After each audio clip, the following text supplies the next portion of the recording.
Every community has a story, and in Orange, California, one of the most historically significant is found along Cypress Street.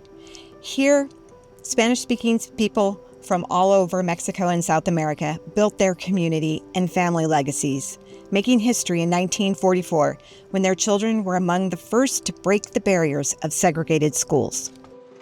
Hi, I'm Carolynn Santaniello, host of the American Dream TV.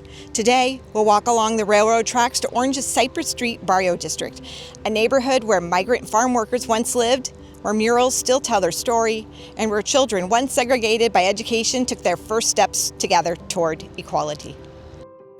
In 1931, the Barrio School was created to specifically house Mexican-descended communities so that they go to school there. In 1944, the school was closed so that they were integrated.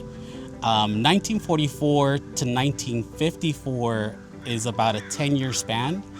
1954 is when the Brown versus Board desegregation case nationally played out. And so I always like to express to my students that here in Orange and the Barrio Cypress, students were already going to school together and integrated 10 years before the rest of the country did.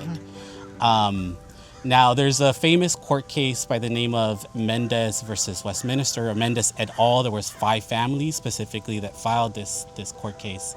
That happened in 1947, which is 3 years after the Killefer School and the Cypress Community School had already came together. So we're talking about like, a legacy that this community sits on a decade before the rest of the country has caught on in terms of desegregation. Both of these schools in this community was already integrated. Local resident-built Craftsman bungalows, Victorian homes, and Spanish colonial revival architecture line the path to the railroad-adjacent packing house, where locally picked fruit made its way into homes beyond the rails. Just past the Orange Plaza, the Sunkist building, built in 1922, served as the hub of the Orange County Fruit Exchange.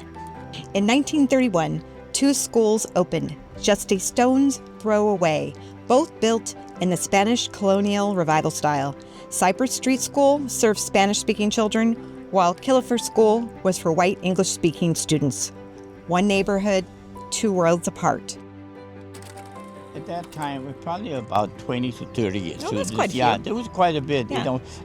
Cypress School actually comprised all the Spanish-speaking persons in the city of Orange. At that time, the boundary of Orange, and it was the elementary school district, not a high school or not. And just to clarify, you say Spanish-speaking because there were different people of different nationalities, correct? Yes, here on Cyprus, Spanish-speaking students only, but the city comprised different persons that spoke English. Some spoke pure Spanish. We knew them.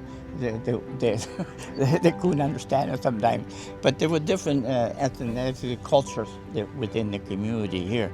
So it was not just Spanish; it was like that. Yeah. Education proved what families already knew. Your native tongue and color of your skin has nothing to do with intellect. Education has the power to change the trajectory of individual lives and strengthen an entire community. So Emigdio Vásquez is known as the godfather of Chicano art. And so someone that is able to carry and hold this type of title is a big deal, right? And so Emigdio Vásquez family is originally from Arizona, but then migrated specifically to this barrio, the Barrio Cypress, specifically for his family's working for work, and I think they worked in the citrus.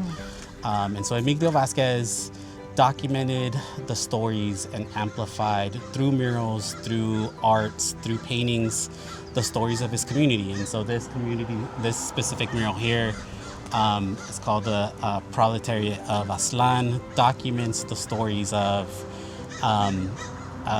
Mexican immigrants migrating from ancestry of Aztecs of Tenochtitlan, which is in Mexico, migrating all the way to this street, Cypress Street, and establishing their lives here. And so it's really cool as you see the mural, you see the trajectory of the different phases, the different generations that migrated and moved specifically to land in Cypress. A graduate of Orange High School and often referred to as the godfather of Hispanic or Chicano art, Emigdio Vásquez memorialized the struggles of ancestry, identity, survival, and dignity. Universal experiences regardless of ethnicity. From Aztec ancestors to migrant laborers to the Chicano identity that flourished in Orange County, this influential artist captured the struggles, triumphs, and complexity of being American.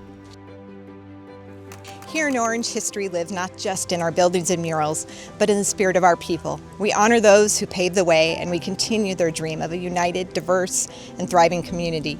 Thank you for joining us on this historical tour of the American Dream TV.